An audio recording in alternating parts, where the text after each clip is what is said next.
معاون ہاؤسنگ ہیں ڈاکٹر امجد، وہ کیا بتا رہے ہیں وہ ذرا سنیے کہ کس طریقے سے امریکی اسلحہ آیا اور پھر کون سے لوگ جو ہیں بقول ان کے کہاں سے آئے اور کیسے آپریشن ہوا، وہ ذرا سنیے گا۔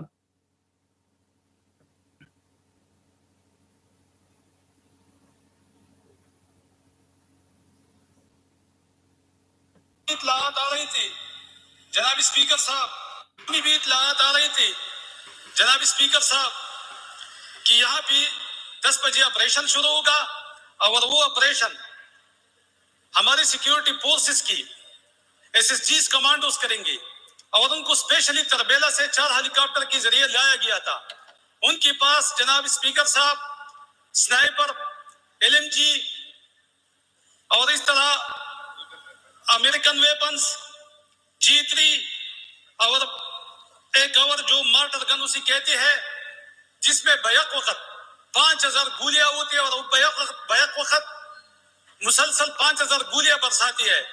تو یہ جتنے بھی امریکن ویپنز تھے یہ امریکہ نے گفٹ کیے تھے پاکستان سیکیورٹی فورسز کو کہ یہ جتنی بھی دہشت گرد ہے اور جہاں پاکستان میں دہشت گرد ہو رہے ہیں ان کے خلاف استعمال کرو۔ لیکن بہت افسوس سے کہنا پڑتا ہے جناب اسپیکر صاحب کہ وہ ویپن پاکستان تحریک انصاف کی کارکنوں کے خلاف استعمال ہوئی۔ یہ ڈاکٹر امجد نے ایک بہت بڑا انکشاف کیا ہے، اور اس کے بعد میرا خیال ہے کہ جب فلور آف دا ہاؤس کوئی بات کی جاتی ہے تو وہ بڑی ذمہ داری کے ساتھ کی جاتی ہے، اور ایک طریقے سے جو PTI ہے وہ یہ سب کچھ ریکارڈ پر لے آئے۔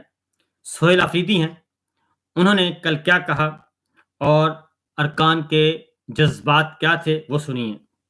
اگر یہ سوچتے ہیں کہ بندوق کی زور پر ہمارے منہ بند کر دیں گے یا ہمیں روک دیں گے تو ہمارا جوش، ہمارا جذبہ، ہمارا جنون مزید بڑھ گیا ہے۔ انشاءاللہ ہم دوبارہ آئیں گے اور دوبارہ احتجاج کریں گے انشاءاللہ تعالی۔ ہم دوبارہ آئیں گے اور دوبارہ احتجاج کریں گے۔ اب ہے جناب ایک اور سنیے گا کہ کس طریقے سے وہاں پہ آپریشن کیا گیا۔ تو مجھ سے کچھ فاصلے آگے ایک سنائپر شاٹ آتا ہے اور ہمارے ایک ورکر کو یہاں سر میں گولی لگتی ہے۔ اس کو ہم اٹھاتے ہیں، گاڑی میں لے کے جاتے ہیں ہاسپٹل۔ کچھ سیکنڈ بعد 10 یا 15 سیکنڈ بعد دوسرے ہمارے ورکر کو گولی لگتی ہے، یہاں پر ماتھے پر گولی لگتی ہے۔ اسپیکر صاحب کیا قصور تھا ان کا؟ کس کو مار رہے تھے؟ کون تھے وہ؟ کیا مظاہرین پاکستانی نہیں تھے یا پھر گولی چلانے والے یہودیوں کی اولاد تھے؟ دونوں پاکستانی تھے، لیکن اتنا بغض کیوں، اتنی انا کیوں، اتنی نفرت کیوں؟ آگے سنیے جناب، یہیں بات ختم نہیں ہوئی، سنیے۔ اگر یہ سوچتے ہیں کہ بندوق کی زور پر ہمارے منہ بند کر دیں گے یا ہمیں روک دیں گے تو ہمارا جوش، ہمارا جذبہ، ہمارا جنون مزید بڑھ گیا ہے۔ انشاءاللہ ہم دوبارہ آئیں گے اور دوبارہ احتجاج کریں گے انشاءاللہ تعالی۔ یہ سہیل آفریدی صاحب تھے۔ اب ذرا آتے ہیں پاکستان تحریک انصاف کا جو دوسرا معاملہ ہے۔ ممبر ہیں خیبر پختونخوا اسمبلی اورنگزیب خان صاحب، انہوں نے کیا گلا شکوہ کیا یہ ذرا سنیے۔ 15-16 کروڑ پنجاب ہے، لیکن بدقسمتی سے اللہ تعالیٰ نے یہ صلاحیت اس کو نہیں دیا کہ وہ اپنا قوم اور ملک کے لیے قربانی دے۔ لیکن انشاءاللہ ہم KPK سے پنجاب کو یہ سبق دیتے ہیں کہ آئے قوم پہ غیرت کرے اور یہ ملک آزاد کرے، جمہوریت کے خاطر اور اپنا بچوں کی خاطر ہمارے ساتھ شانہ بشانہ کھڑے ہوں گے۔ اور انشاءاللہ نیکسٹ عمل پنجاب سے بھی ہمارا یہ توقع ہے کہ وہ غیرت کرے۔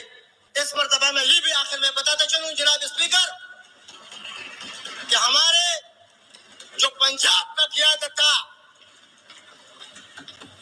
اس نے کچھ نہیں کیا، اور پنجاب سے ہمارا جو توقع تھی اس نے زیرو کارکردگی دکھایا۔ لیکن انشاءاللہ ہم تمام KPK سے اور सीएम साहब भी आया और सीएम साहब फिक्र न करे, आप आगे हो जाएंगे, हम इंशाल्लाह स्पेशल पूरा पाकिस्तान पठान लेकिन कबाइली इलाके जो है इंशाल्लाह इस पाकिस्तान को आजाद करेंगे और इमरान खान को रिहा करेंगे। ये आपसे वादा करता हूँ। Thank you so much. ये है पंजाब की लीडरशिप पे गिला कि वो नहीं आए, 12-13 करोड़ का सूबा और वहाँ की लीडरशिप, और ये बात तो दुरुस्त है कि वो नहीं आए। क्यों नहीं आए? हम्माद अजहर साहब जो कि पंजाब के सदर हैं, वो क्या कह रहे हैं, इसकी वजाहत कैसे दे रहे हैं, सुनिए जरा। बिस्मिल्लाहिर्रहमानिर्रहीम। मैं आज तमाम अपने पाकिस्तानियों से और खास तौर पर पाकिस्तान तहरीक इंसाफ के कारकुनान से गुफ्तगू करना चाहता हूँ। इस वक्त पूरे मुल्क में गम गुस्सा है। वो गम गुस्सा उन अफराद पर भी है, उस एस्टेब्लिशमेंट पर भी है, उस हुकूमत पर भी है जिन्होंने नहत्ते पुरअमन कारकुनान पर गोलियां बरसाई, और ये गुस्सा पाकिस्तान तहरीक इंसाफ पर भी है, उनकी क़यादत पर भी है, जिसको वो समझते हैं कुछ लोग डी चौक में या इस्लामाबाद में नहीं पहुंच सके और या उन्होंने कोशिश काफी नहीं की पहुंचने की। मैं आज दोनों पर रोशनी डालना चाहता हूँ। सबसे पहले पाकिस्तान तहरीक इंसाफ की बात करता हूँ, क्योंकि मैं पंजाब का सदर हूँ, मैं पंजाब की बात करता हूँ। पिछले 1.5 साल में पंजाब के ऊपर जो जुल्म किया गया, हमारे MNAs, MPAs, हमारे टिकट होल्डर्स, उनके घरों को, उनके घरों की खवातीन तक को उनके ऊपर तशद्दुद किया गया, जिस तरीके से वो आप सबके सामने है। और जब से ये मार्च कॉल हुई है, उससे 10 दिन पहले तक जो कुछ होता रहा है, हम बहुत सारी चीजें सामने भी नहीं इसलिए लाए क्योंकि वो चीजें सामने लाने से मजीद खौफ फैलता है, जो हुकूमत चाहती थी कि ऐसी हरकतें करके खौफ फैलाया जाए, लेकिन कोई घर महफूज नहीं रहा पिछले 24 से पहले 10 दिन हमारे तमाम टिकट होल्डर्स का। पंजाब के अंदर बदतरीन क्रैकडाउन किया गया, तमाम रास्ते बंद किए गए।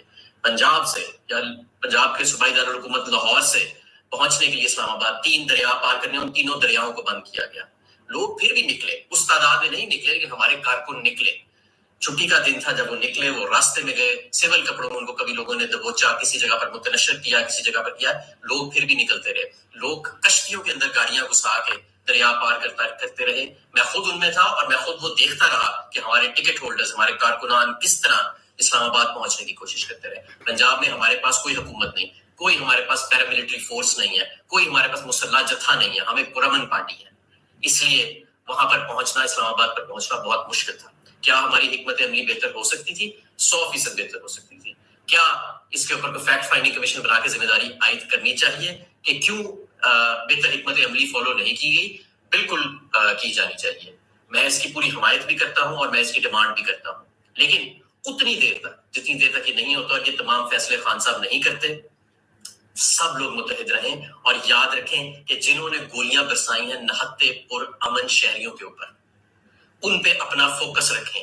जिन हमारे कारकुनों को शहीद किया गया, कुछ का वेरीफाइबल डेटा हमारे पास है, जो सोशल मीडिया पे PTI के ऑफिशियल अकाउंट से और दूसरे अकाउंट से ऑलरेडी वायरल कर दिया गया है, और बाकी लोग हैं उनके डेटे को छुपाने की कोशिश की जा रही है। अस्पतालों से OPD रजिस्टर से वो डेटा गायब करने की कोशिश की जा रही है। हम पूरी कोशिश कर रहे हैं कि वो इंफॉर्मेशन मिले और वो आपके सामने लेके आए, लेकिन एक बात तो वाज़ेह है कि ये तादाद जो हुकूमत बता रही है या जिसका अभी तक हमारे पास वेरीफाइबल डेटा है, उससे ज्यादा ही नजर आ रही है बज़ाहिर, और खासी ज्यादा नजर आ रही है। बहरहाल दूसरी जानिब हमारे जो लोग गिरफ्तार हैं, बहुत सारे हमारे टिकट होल्डर्स हैं पंजाब में खासतौर पर, जिनको गिरफ्तार किया गया जब वो निकलने की उन्होंने कोशिश की तो उनको मिसिंग पर्सन बना दिया गया, यानी उनकी जबरी गुमशुदगी बना दी गई है। उनको 24 घंटे में पेश नहीं किया गया है। महर वाजिद, नदीम बारा, 2 ऐसे लोग जो मेरे साथ रावी का दरिया क्रॉस करने के बाद शाहकोट के मुकाम पर और फिर फैसलाबाद के करीब मुकाम पर उनको गिरफ्तार किया गया, उनको जबरी गुमशुदगी उनकी कर दी गई है। इसके अलावा कुछ हमारे मजीद टिकट होल्डर्स हैं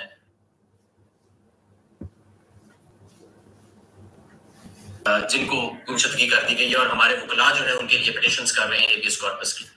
मेरे तमाम दोस्तों, साथियों, हमें तकसीम करने की, हमारे अंदर तफरीक डालने की एक मुनज़्ज़म कोशिश जो है वो आज से नहीं बहुत देर से है। बिल्कुल पाकिस्तान तहरीक इंसाफ अपनी हिकमत अमली बेहतर भी करेगी, एहतसाब भी करेगी, सब कुछ करेगी, लेकिन इस वक्त जो कसूरवार है, जिन्होंने इस खून की होली को खेला है, हमारा सारा फोकस और हमारा तमाम का तमाम जो अटेंशन है वो हमारी उनकी तरफ होनी चाहिए, और उन शुहदा की और उनकी फैमिलीज की तरफ होनी चाहिए जिनको इस वक्त हमारी सपोर्ट की जरूरत है।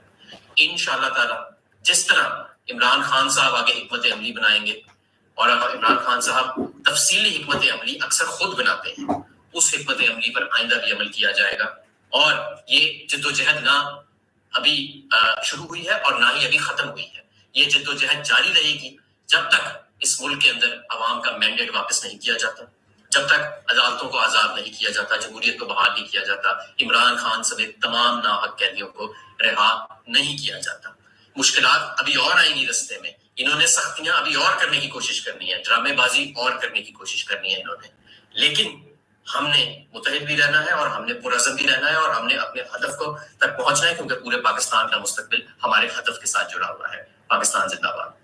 تو یہ آپ نے سن لیا جی حماد اظہر صاحب کا کہ کیوں وہ نہیں پہنچ سکے۔ اس کے بعد کیونکہ یہ اسی وجہ سے سلمان اکرم راجہ صاحب جو ہیں انہوں نے استعفیٰ دیا اور ان کا استعفیٰ منظور نہیں کیا گیا، اور شاید وہ بھی دل برداشتہ اسی لیے ہوئے کہ وہ نہیں پہنچ پائے، اور انہوں نے یہ کہا کہ میں ایک عام پاکستان تحریک انصاف کا حصہ رہوں گا، لیکن میرا اپنا خیال ہے کہ یہ سیاست کا جو اس وقت پی ٹی آئی کی جو پالیٹکس ہے، پی ٹی آئی میں رہ کر یا پی ٹی آئی کے ساتھ مل کر پالیٹکس کرنا، وہ اس وقت پاکستان میں جوئے شیر لانے کے مترادف ہے، اور اس میں بہت زیادہ مسائل ہیں۔